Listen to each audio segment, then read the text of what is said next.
Only news या चॅनलमध्ये आपल्या सर्वांचे स्वागत आहे। चला तर ऐकूया आजच्या ठळक व महत्त्वाच्या बातम्या। शिंदे गटाची समजूत काढण्यासाठी भाजपने मुख्यमंत्री एकनाथ शिंदे यांना 2 ऑफर दिल्या आहेत। तसेच केंद्रीय मंत्रिमंडळात स्थान देण्याची देखील भाजपची तयारी आहे। तर राज्यात उपमुख्यमंत्रीपदाची देखील ऑफर दिली आहे।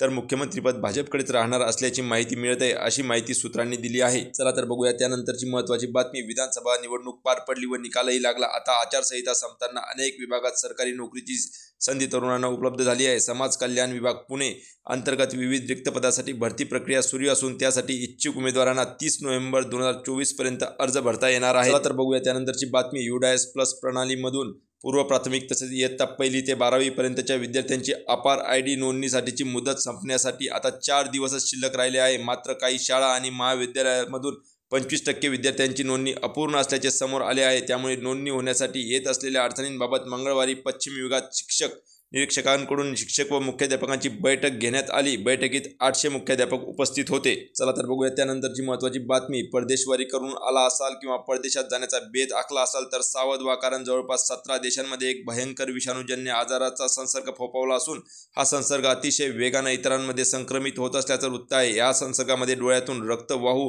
लागणाऱ्या मार्बर्ग व्हायरसचा समावेश आहे। काही देशांमध्ये या विषाणूंच्या संसर्गाने आणि इतरांमध्ये त्याची लागण होण्याच्या वेगाने चिंता वाढली आहे। डेली मेल या वृत्तपत्रानुसार त्या ज्या देशांमध्ये मार्बर्ग व्हायरसचा संसर्ग वाढला आहे, तिथं प्रवास न करण्याचा सल्ला आरोग्यविषयक तज्ज्ञांनी प्रवाशांना दिला आहे। आतापर्यंत या विषाणूमुळे आफ्रिकी देश रवांडा इथं 15हून अधिकांचा मृत्यू ओढवला आहे। अशाच प्रकारच्या नवनवीन व ताज्या बातम्या जाणून घेण्यासाठी कृपया चॅनलला लाईक व सबस्क्राईब करायला विसरू